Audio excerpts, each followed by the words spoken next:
welcome to Homeschool. Hope you people are doing good. And today I have come up with the top important questions on a chapter called Control and Coordination. See, the very first concept in a chapter we studied was reflex actions, right? Very, very important concept. So, reflex actions. So, what are the reflex actions? We all know it is the sudden actions shown by the spinal cord is called reflex action. See, normally, any stimuli, when receptors send any message, it will reach to the brain will process, brain will send the message, then every other organ will work, right? But there are certain actions which can be processed by the spinal cord. Okay, so the actions, the very quick actions or sudden actions by spinal cord is called as reflex actions. So they are asking you the main components of the reflex actions. So what are the major parts of reflex actions or components of reflex action? First one is receptors. First component is receptors. So what will a receptor do here? Receptor, it collects the information. Okay, it collects the information from external environment. Yes or no? From external environment. So what do you mean by this? Say for example, if somebody pinches you or imagine you are touching a hot water, suddenly you will lift your hand. This is what we call reflex action. So the moment you touch the hot water, the receptors in your hand, they will collect that information. They would send the signals to your spinal cords. Okay, so receptors are present on skin and receptors are present in all sense organs. So through the receptors, the information is passed to the spinal cord. Clear? So the first thing that receives information from external environment is receptors. I can say instead of collect, I can use the word receives. Receives the information from external environment. Okay. And the second component of reflex arc is sensory neuron. Yes or no? So what will the sensory neuron do? It takes the information. It takes the information from receptors to central nervous system. Yes or no? So which are the two major components of central nervous system? Brain and spinal cord. So here our sensory neurons are passing the information from receptors to which part of a central nervous system? That is spinal cord. Spinal cord, isn't it? So this is the work of sensory neuron. And then the third component of reflex action is central nervous system. That is our spinal cord. You can also write here spinal cord. So what will a spinal cord do? It will process the information. Yes or no? It will process the information and sends the response to the motor neuron. So main thing it will do is it will think what kind of action I have to send. It will try to process the received information, right? Okay. And the fourth component that we see here is motor neuron. So what will a motor neuron do? See, motor neuron receives the information from central nervous system. Okay, so it receives the information from central nervous system and sends the same information to effector organ. Okay, and coming to the last component of reflex action, that is effector organ. So what do you mean by effector? Effector is nothing but it can be a muscle, it can be a certain muscle, or it can be a gland. Yes or no? That acts upon stimulus. That acts or responds to stimuli. Okay, I can say responds. It responds to stimuli. Yes or no? So what is the stimuli here? That hot water. The water is hot. That is what the information catched by the receptor. The receptors will send the information to sensory neuron. Through sensory neuron, it will reach to the spinal cord. Spinal cord processes the information and again it sends the information to motor neuron. Motor neuron will send the information to the gland or muscle present in the hand. Automatically, the shape of a muscle changes and you will take out your hand from the hot water, right? So this is how we call them as reflex action. Okay, clear? So these are the 5 major components and their duties of reflex actions, right? Clear with the first question, right? Okay, and now on the same concept, coming to the second question, what is synapse? And in a neuron cell, what is the role of synapse? Okay, so there are 2 questions here. What is synapse? So what do you mean by a synapse? It's a very important word in a chapter, guys. It can be asked as MCQ or it can be asked as 1 mark or it can be asked for 2 marks, something like this. Okay, so what is that synapse? It is nothing but a gap that is present between 2 neurons, isn't it? Imagine, guys, if this is one neuron, and you all know the components of neuron, right? And it will have, these are, we call them as dendrites, axon, nerve endings. And here you will have another nerve cell here, right? This is another nerve cell and it goes on. And this is the nerve ending of one neuron and these are the dendrites of another neuron, right? And this gap between one neuron and another neuron is called as synapse. So what is the definition you will give? Gap between neurons is called synapse, isn't it? Right. Okay, and now look at the second part of the question. Read the second part of the question carefully. In a neuron cell, what is the role of synapse? So what is the importance of this synapse? So what happens in this gap? Information from external environment is passed through neuron in the form of electric impulse. Yes or no? Whatever information that receptors have collected from external environment, it will be passed. It is carried through neurons only, right? So neuron will carry that information in the form of electric impulse. Okay. So in a neuron, the information is carried in the form of electric impulse. We call that as electric impulse, isn't it? Fine. And the moment it reaches to the nerve ending, if it has to go to another neuron, there is a gap here. So what happens here? That electric impulse gets converted into chemicals. Okay, that electric impulse gets converted into chemical message. Now the same message is passed by the chemicals here, right? So the chemicals that are secreted in this synapse are called neurotransmitters. So what type of chemicals you will find in the synapse? You will have something called neurotransmitter. Okay, so these are the chemicals. These neurotransmitter is passing that information. It is passing that information to the dendrite of another neuron.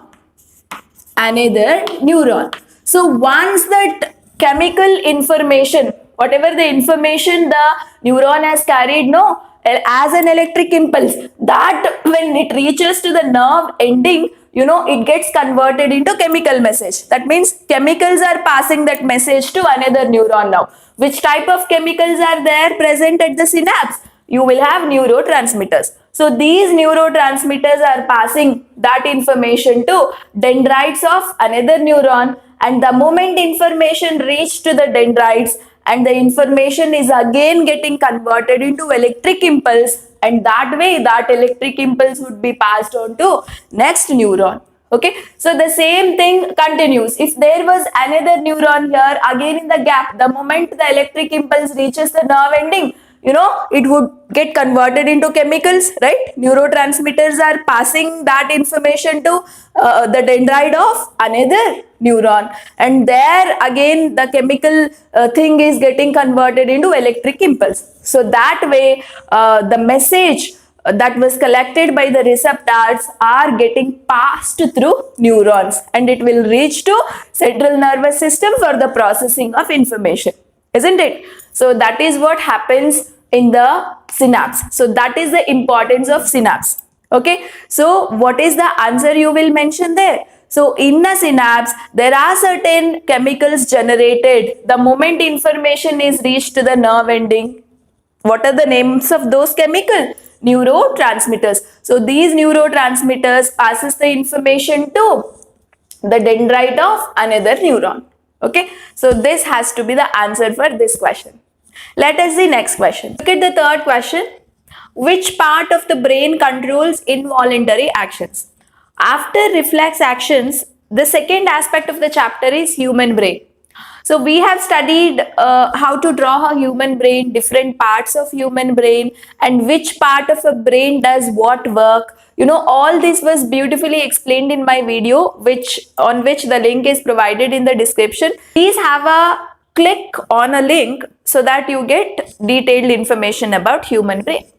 Okay, so they are asking which part of the brain controls involuntary actions. So what do you mean by involuntary actions? Involuntary actions are those actions which are not under our thinking process control, right? So there are certain processes which a human body does which are not in our control, like coughing, sneezing, vomiting. Say you think of controlling it. Can you control them? Definitely no, right? You can't control these things, right? Coughing, sneezing, vomiting, all of them are called as involuntary actions. Even the digestion, heartbeat, say heart beats 24/7. If you want to control over your heartbeat, you can't control it. Your thinking process cannot control it, right? It happens all the time on its own. So all these are called involuntary actions. So which part of the brain controls involuntary action? Brain has three major parts. Forebrain, right? Midbrain and hindbrain. Remember, midbrain as well as hindbrain. Mid and hindbrain can control involuntary actions. Okay, fine. And relating to the same question, you have the fourth question. Read it carefully. Write the functions of any two regions of hindbrain. Okay, see, you have three regions mainly in the hindbrain. One is pons, okay, cerebellum, which looks like a tree-like structure, and the last one is medulla oblongata. So these are the three major parts of hindbrain. So they are asking you, write the functions of any two regions of hindbrain. Okay, so I am giving you the functions of cerebellum and medulla oblongata, which can be frequently asked in the questions. So what does the cerebellum do? Cerebellum actually controls the body posture, controls equilibrium, or I can say controls the balance of body.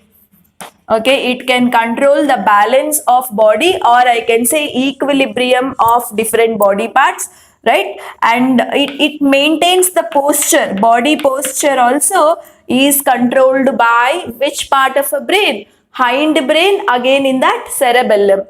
Okay, so this is the main duty of cerebellum. Coming to the medulla oblongata. This medulla oblongata controls some of the involuntary actions like sneezing, okay, vomiting, coughing, right? Coughing, all these actions, involuntary actions, are controlled by medulla oblongata. Okay, so this is few important things that you have to know about human brain. So you need to know how to draw a human brain, and later you must know what are the three parts of human brain, which part has what work to do. On this the questions can be asked. Fine.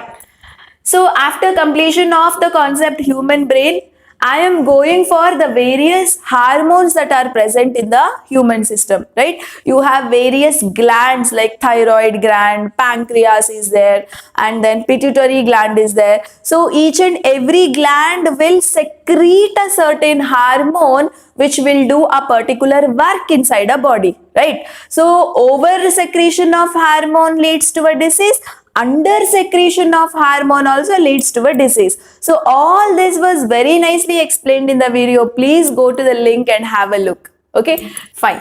So here I have got few questions on hormones which were frequently asked in the previous year examination. See, you can look at the fifth question there.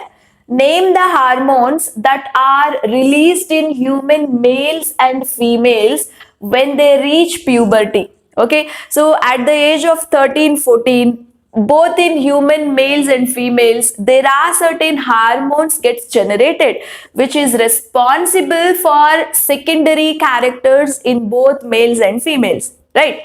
So they are asking you what hormones are secreted in males and females. Okay, so coming to males. So in males, so which is the hormone secreted? Testosterone. Remember the name, testosterone is the hormone secreted in human males. So where is it secreted? It is secreted in the gland testis, right? Fine. And coming to the females, in human females, we observe the secretion of estrogen, okay, and also progesterone. These are the two hormones that can be secreted in human females where they are secreted in ovaries, right? So very very important hormones and their secretion in case of these particular glands, testes and ovaries. Okay, fine. And coming to the next question, this is also very important on thyroxine hormone. Why is it advisable to use iodized salt in our diet? Okay, we should consume the salt that contains iodine. So we need to constantly supply iodine into a human body. What may be the reason for that? Iodine stimulates thyroid gland, okay, to secrete a hormone, which is the hormone secreted by thyroid gland. Can you able to recall, right? The hormone is thyroxine. Yes or no?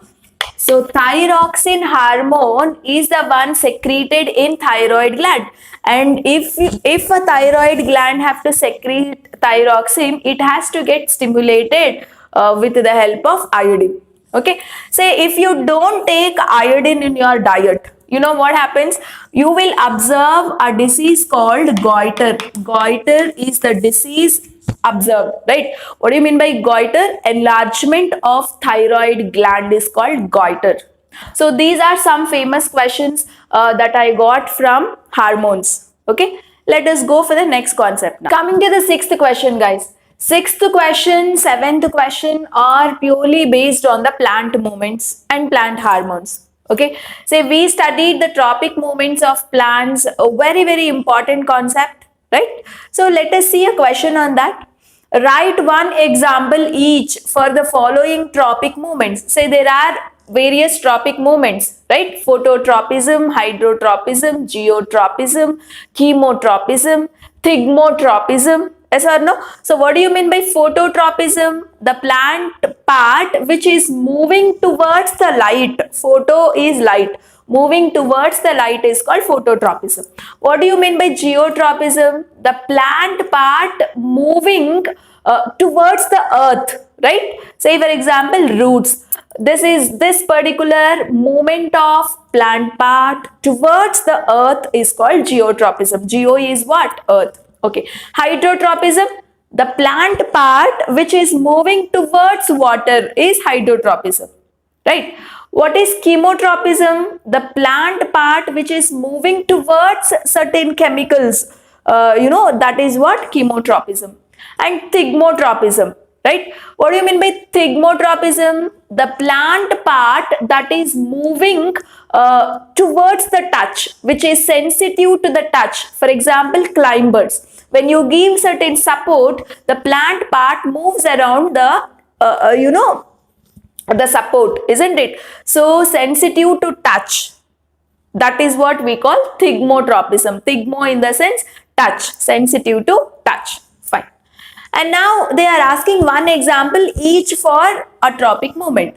So what is the example that you will give for positive phototropism? Positive phototropism in the sense the plant part that is moving towards the light. Positive phototropism in the sense moving towards the light. Negative phototropism in the sense the plant part moving away from the light. Okay, so which plant part moves towards the light? Definitely shoot of a plant, isn't it? Tip of a plant, growing area of a plant automatically moves towards a light, right? So sunlight, all that leaves containing part definitely moves towards the light because sunlight is necessary for the photosynthesis, isn't it? Okay, so shoot is the example for positively phototropism. And which plant part is negative, which shows negative phototropism? Which plant part moves away from the light? Definitely roots. Yes or no? Roots bend towards earth. They won't bend towards the light. They bend away from the light. Isn't it? So roots which bend away from the light can be called as negatively phototropic. Okay. And the third one, which plant part shows negative geotropism? That means the plant part which moves away from the earth. Out of the earth it starts growing. Definitely it is a shoot. Yes, shoot bends away from the earth. So shoot is an example for negative geotropism. Positive geotropism is again roots. The part of the plant that moves towards the earth. Okay, that is more attracted towards the earth. Definitely it is roots. And hydrotropism, for this also roots, isn't it? The plant part which gets attracted towards the water, right? So for that also you can give roots as an example. And now what is an example for chemotropism? Chemotropism example is the pollen grains, or the pollen tube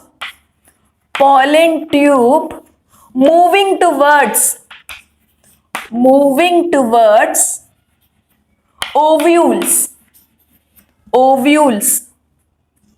in ovary.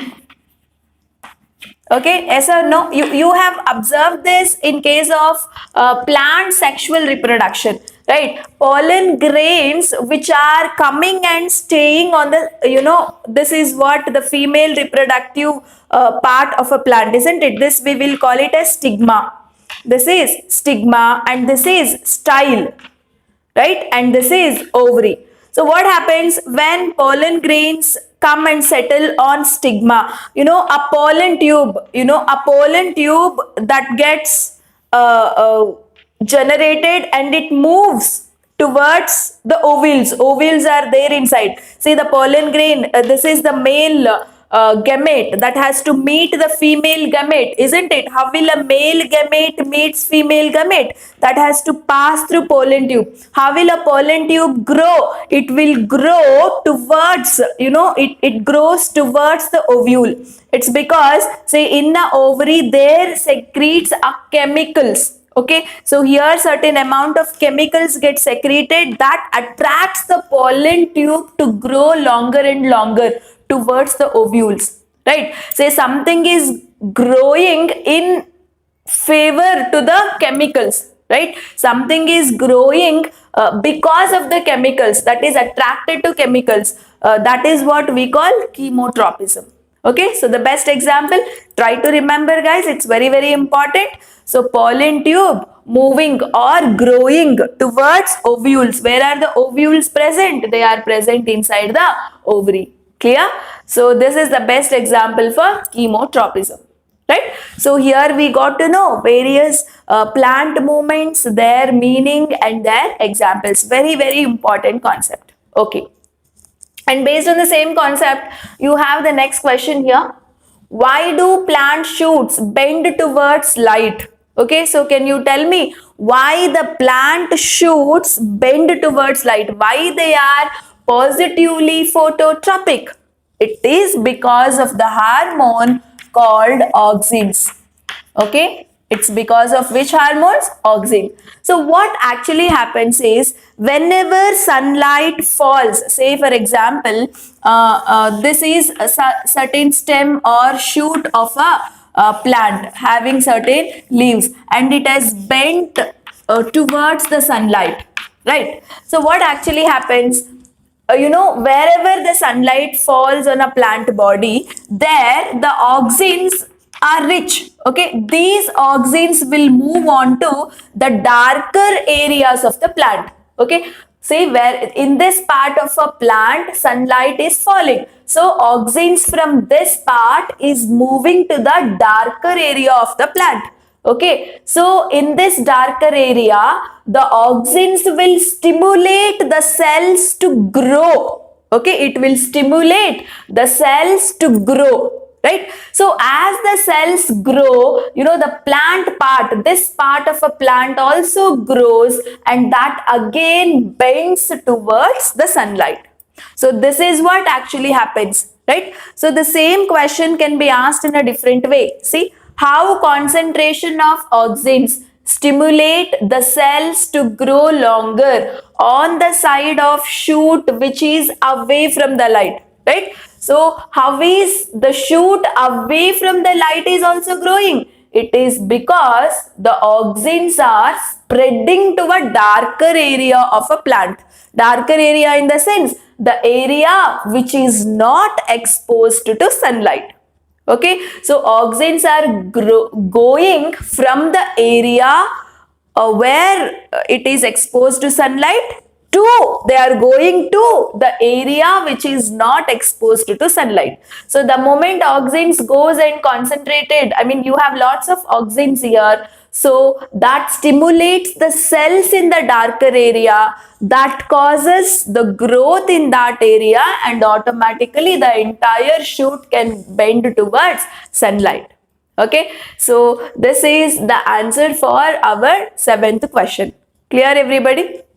So the same concept can be asked this way also. So try to give answer properly, right? Let us see for few more questions. See guys, coming to the 8th question, state the functions of gustatory receptors and olfactory receptors. We have different types of receptors, isn't it? So thigmoreceptors, gustatory receptors, olfactory receptors, right? So what do you mean by gustatory receptors? Gustatory receptors are those receptors which are sensitive to taste. Okay. So these receptors are actually present in the tongue and they are sensitive to taste. Fine. Olfactory receptors are those receptors, they are present in nose, sense organs, and these olfactory receptors are actually sensitive to smell. They detect information through smell, and here the information, external environment's information is detected by taste. Clear? So that is the duty of gustatory and olfactory receptors. Fine. And the next 9th question, very simple. Explain any 3 directional movements of plants. See, we have seen in the previous question that various movements are possible in the plants I told, and any 3 movements you can explain clearly here. You can explain what do you mean by phototropism, right? Phototropism is a phenomenon where certain parts of the plant body move towards the sunlight, move towards the light, right? So you can say which plant part is positively phototropic and which plant part is negatively phototropic. All that you have to explain in a stepwise. I am just mentioning, but you have to write all these in a stepwise. And the three, they asked any three, right? You can say geotropism. You can explain about geotropism is a process where plant part is attracted towards the earth. They move towards the earth. Okay, roots are positively geotropic and shoots are negatively geotropic, right? That you can mention. And the third one you can mention is hydrotropism, right? Hydrotropism. So tell here which part is positively hydrotropic and which part is negatively hydrotropic, right? So all that you can mention very clearly. And 10th question, under the 10th question, I have given you two sub questions here. First one, how brain and spinal cord are protected in humans? Okay, protection of brain and spinal cord. Remember guys, the very first point, both are protected by bony structures. I am just writing in shortcuts, okay, but you have to write elaborately. Both are protected by bony structures. Okay, say for example, brain. How is brain protected? Brain is protected by a bony structure called skull. Yes, so it will have outer cranium, that is a bony structure, right? And also it has three layers. Brain is present in three layers. Between the layers, and these layers are actually called with the term meninges.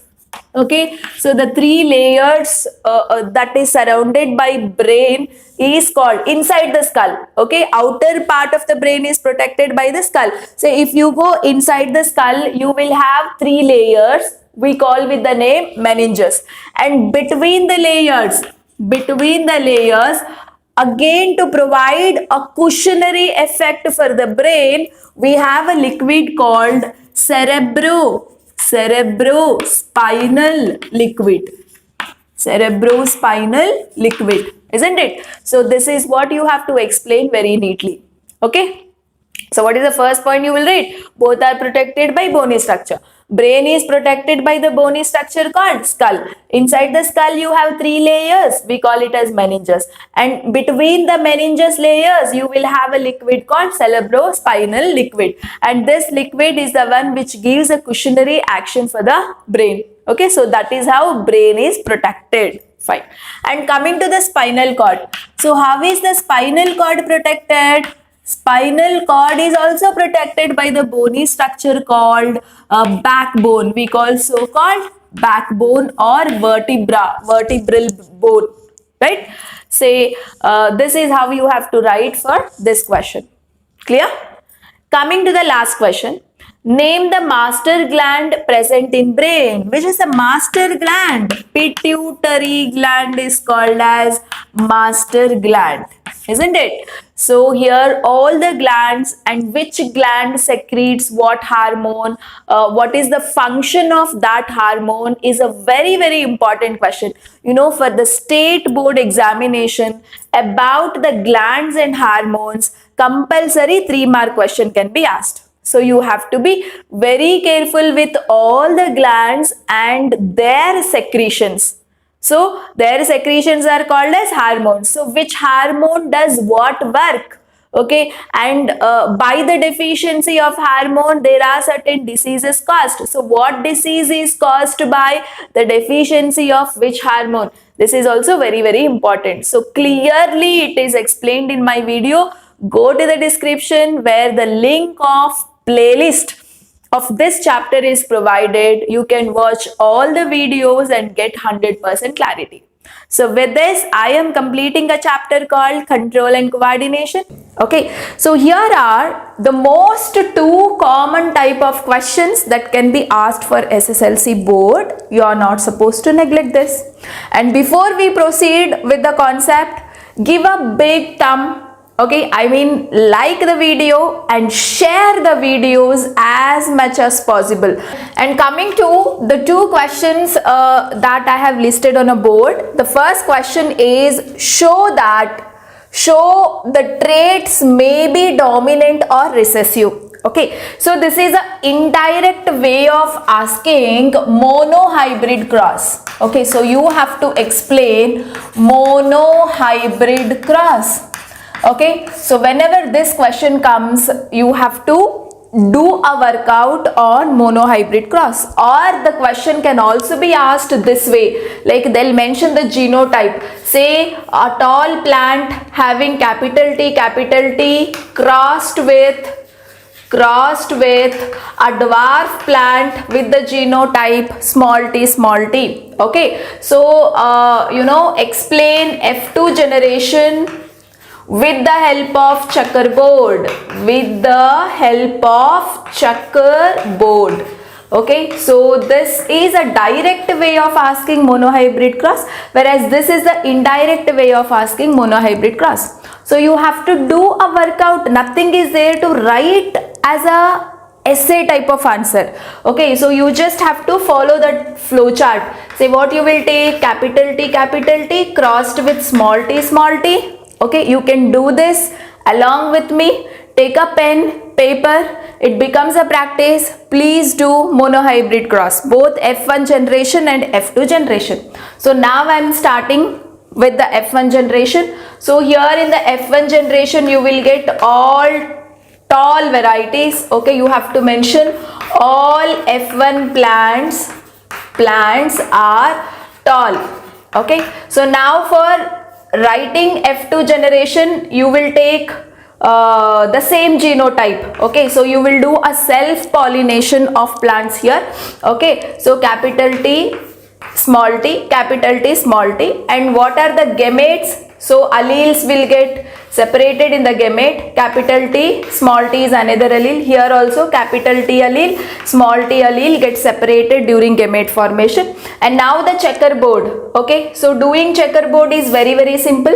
So just take the gametes of one parent and write horizontally. See, capital T small t. Okay, and the gametes of this parent I am writing vertically, capital T small t. Just you multiply capital T in the sense tall plant, capital T small t, this is also tall, and capital T small t, this fellow is also tall, small t is a dwarf. Okay, so out of say 100 plants, you got 75% tall plant and 25% dwarf plant. So here what is the genotypic ratio? Okay, so genotypic ratio is 2:, right? Say look at here, tall plants 1:, capital T small t, how many varieties are there? 2, small t variety 1. So this is our genotypic ratio. They'll ask you to mention genotypic ratio and phenotypic.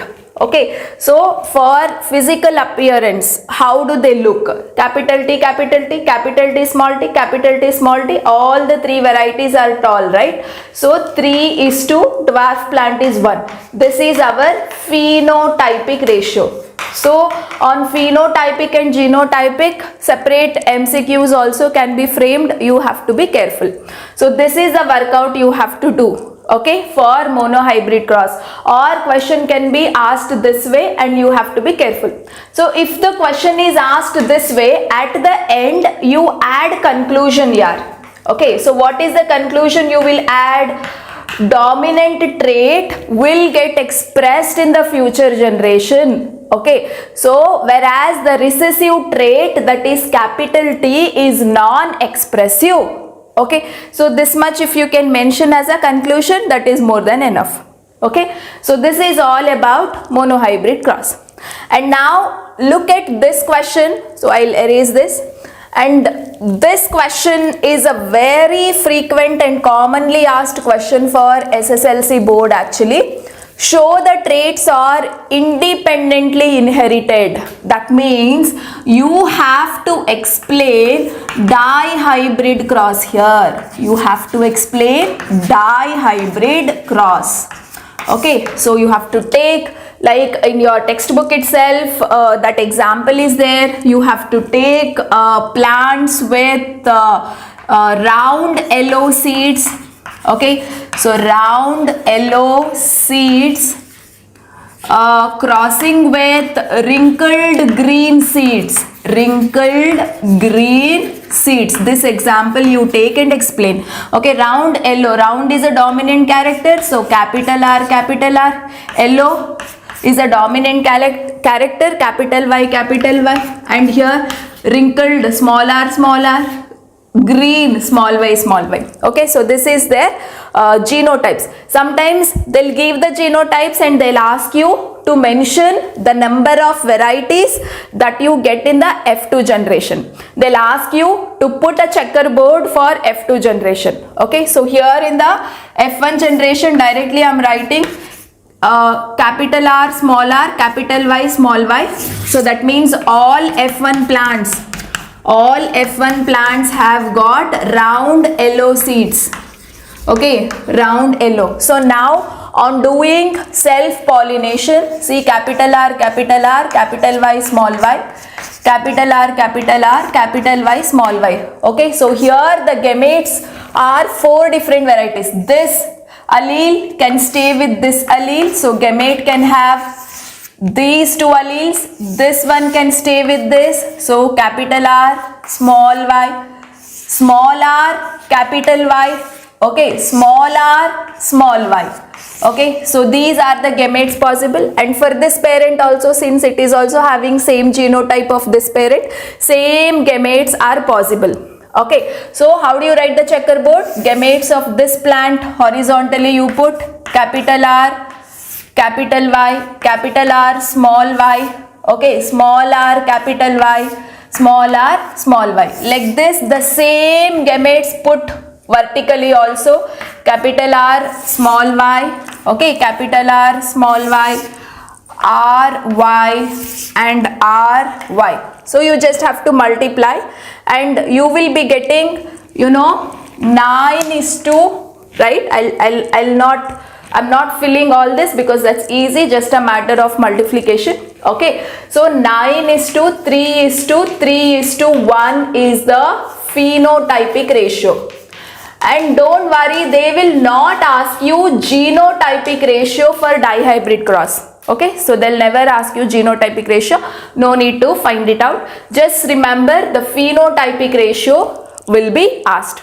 Okay, so that means 9 varieties of round yellow you will get, 3 varieties of round green, 3 varieties of yellow wrinkled, and 1 variety of wrinkled green. Okay, so like this, 9:3:3:1 is the phenotypic ratio you will get. So this whole workout you have to do. If this question is asked, this is the most important way of asking dihybrid cross. Okay, and now in your state preparatory question paper, they have asked you one question which is actually very different. Okay, so let me explain that question. See, they have given genotypes capital T, small t crossed with small t. So they asked you to mention the varieties with the help of checkerboard.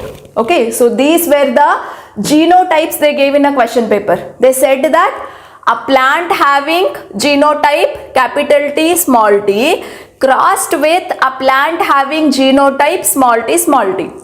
Okay, explain the number of future generation plants with the help of checkerboard. Mention the varieties with the help of checkerboard. This was the question asked, right? So mention how many of you have attempted this question in the state preparatory. If you have attempted, say yes. Okay, if you have not attempted, say no. Okay, but look at here, this is not homozygous tall, heterozygous tall. Homozygous tall is capital T, like the usual monohybrid cross that we learned. Okay, but it is heterozygous tall crossed with homozygous dwarf. Okay, so what are the gametes here? Gametes will get separated. So capital T will go to one gamete, small t can go to another gamete. Likewise, here the alleles will get separated. Gametes might have small t and all gametes here will have small t only. So now do a checkerboard. Gametes of this parent I will mention horizontally, and gametes of this parent I will mention vertically. Okay, so now just multiply. Capital T small t, that means tall variety. Small t, that means dwarf variety. Okay, capital T small t, that is tall variety. Small t, that is dwarf variety, isn't it? So here, right, so what is the phenotypic ratio here? Phenotypic ratio is, look at here, 2 plants tall and 2 plants dwarf. It is not 3:1 here. Okay, so here 2 plants tall and 2 plants dwarf. 50% chances are there to produce tall plants, 50% chances are there to produce dwarf plant. Okay, so this is the answer for that question here. Okay, just if you can mention this workout, and then that is more than, and mention the phenotypic ratio, and here genotypic ratio also you can mention. Genotypic ratio would be, see, capital T small t, how many are there? 2 are there, and small t varieties also 2 are there.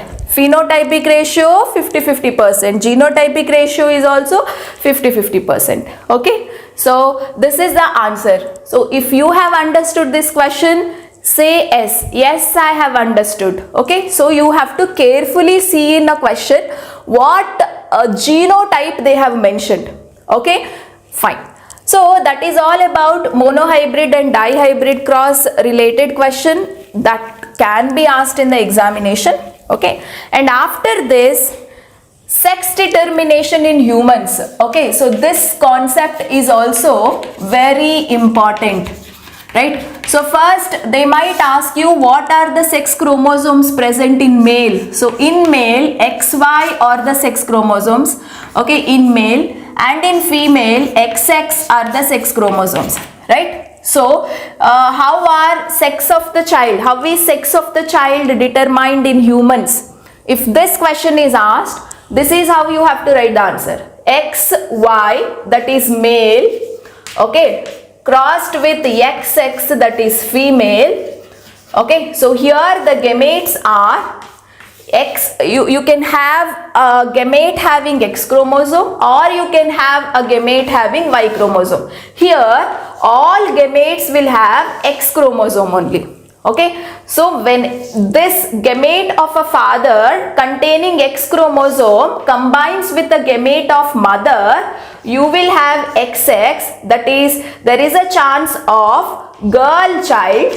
Okay, when gamete of a father having Y chromosome combines with a female gamete, then you have a chance of getting a boy baby. Okay, so here actually 50% chances are there to get a boy baby and 50% chances are there to get a girl baby. So here one more question is very famous for SSLC. Sex of a child is determined by father. How, they will ask you. How question if asked, this is how you have to mention. Okay, see, father determines the sex of a child because the father's sex chromosomes are XY. If a father's gamete containing X fuses with egg, girl child. If a father's gamete containing Y chromosome fuses with egg, it is a boy, isn't it? So this is how the gamete of a father decides the sex of a child, because mother's gametes, all eggs of a mother contains X chromosome itself, but gamete of a father can either have a X chromosome or have a Y chromosome. That is why we say sex of a child is determined by father. Okay, so this is one aspect you need to take care. Coming to how do organisms reproduce. Okay, so that is a much easier chapter, I can say. Okay, so here specially you need to know the asexual reproduction types. Okay, and what examples do they have? Asexual reproduction. Say you have studied something like fission, right? Fission is one type. Again here simple fission and simple fission or binary fission or multiple fission, right? Multiple fission. And here for the simple fission you have studied amoeba is an example, okay, and leishmania also. Leishmania examples are very important. Amoeba, irregular splitting of parent takes place to give clones, whereas in leishmania splitting takes place in a particular direction, isn't it? Fine. And multiple fission, plasmodium you studied as an example. Examples are important, they'll ask you as a multiple choice questions or 1 mark. Okay, so next you had seen fragmentation. Fragmentation is also a sexual mode of reproduction. So when an organism attains maturity, when the conditions are favorable, fragments get separated. Each fragment is developed as a new organism. So here the best example is Spirogyra. Okay, and after that you have studied regeneration. So regeneration, suppose if the organism is cut by a chance, each cut piece can be developed as a new organism. That you understood in the example planaria. Okay, and next one is budding. So each bud can develop as a new organisms, that you had seen in Hydra, right? And next is, yes, let me mention here, vegetative propagation. This is very important. Vegetative propagation in the sense from the vegetative parts. What are the vegetative parts? Roots, stem, leaves. From these vegetative parts also you can generate a new organism, especially seen in the plants. And here they will ask you advantages of vegetative propagation. So advantages point by point I have explained in the state level preparatory paper video. You can just go to that video and check it out. But very, very important, 3 points at least you should remember. Okay. And the next asexual mode of reproduction is spore formation. So again here example is important. So what is the example you will write for spore formation? Rhizopus. Okay, rhizopus or bread mold. Okay, so it will have a hyphae and a reproductive part, sporangia. Sporangia contains spores. Spores when fall down on a moist area will develop into new rhizopus. Okay, so that is spore formation. So all these methods you need to know their definitions and these examples. Okay, and here the diagram based questions also can be asked. So you have to be careful, whatever the diagrams are there in case of regeneration, budding, those diagrams you have to be aware of, right? And coming to a sexual mode of reproduction, right? So here first thing is, when you talk about reproduction in flower, so they will ask you unisexual or bisexual flower differences. So what are the differences between unisexual and bisexual flowers? This is one aspect. And later self-pollination and cross-pollination differences also they will ask you. Okay, self-pollination and cross-pollination. And the next very, very important question is, what changes are observed? Changes observed after fertilization. After fertilization. Fertilization is fusion of male gamete with female gamete to produce zygote is called as fertilization. So what changes you will observe is, these changes are very important. Okay, ovule gets developed into seed, right? Ovary gets developed into fruit. So this is very important. Separately, question can be framed in the form of MCQ or it can be asked as 1 mark. Always remember, ovule is developed as seed, ovary is developed as fruit. Okay, and then petals and sepals. Petals and sepals fall off. Okay, so these are the key points you have to mention in the answer. And not only that, you have to mention, you have to remember something under seed formation. Okay, so I'm talking about seed formation here. So that seed will have a plumule and radicle, right? So what is a plumule? Plumule is nothing but future shoot, and radicle will develop as future root. Okay, cotyledons are like a food storage, isn't it, for the embryo. See, these changes are very important, especially ovule changed into what, ovary changed into what, plumule changed into what, radical changed into what. Many times 1 mark questions were framed on this concept. Okay, so this is what you have to take care of reproduction in plants. Now coming to reproduction in humans. See, for 3 marks these are very common questions on reproduction chapter. Functions of different parts of female reproductive system. So you have to mention the functions of ovary, okay, oviduct or fallopian tube, uterus, okay, and vagina, right? So ovary, 2 ovaries, right? So ovary produces eggs. Ovary produces female hormones like progesterone and estrogen. Oviduct is the place where fertilization happens. Uterus helps for the nourishment of embryo for about 9 months.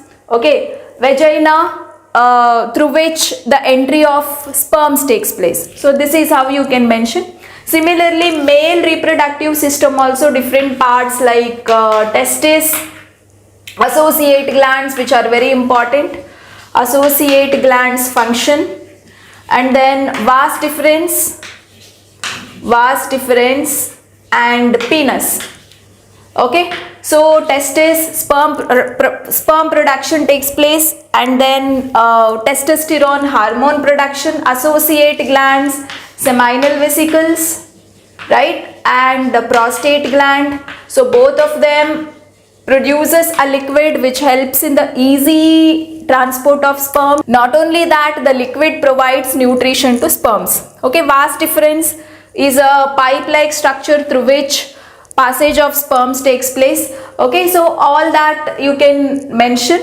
And next important question is, what happens when egg is not fertilized? Egg is not fertilized, or this question can directly be asked like, what is menstruation? Okay, so when egg is not fertilized, what happens? The thick vaginal wall which is filled with mucus and blood, that will break up and it will come out through vagina in the form of blood and mucus. Okay, so that point you have to mention. This is also important. And finally, you have something like STDs, sexually transmitted diseases. Okay, so how to prevent sexually transmitted diseases and what are sexually transmitted diseases? You have warts and AIDS, HIV, AIDS, both are caused by virus. These are viral diseases. And later you have syphilis, okay, and gonorrhea, right? Gonorrhea. Both are bacterial diseases, okay. And then contraception. So what is contraception or family planning, right? What are the different ways of contraception? Like you have to mention mechanical methods of contraception, oral methods and surgical methods, right? In case of surgical methods, remember the difference between vasectomy and tubectomy, right? Vasectomy and tubectomy. Vasectomy is cutting and tying of vas deferens. Tubectomy is cutting and tying of oviduct or fallopian tube. Okay, so this is also one of the important concepts from the chapter where you have to concentrate. Okay, so that is all about biology revision. And on sustainable management and our environment, application question video, I will post it in the comment section. You can watch and get to know the question part of those chapters. Okay, and those chapters playlist link also I will provide in the description. You can just listen to the concept if you are not aware of. Okay, so with this I am completing the revision aspect.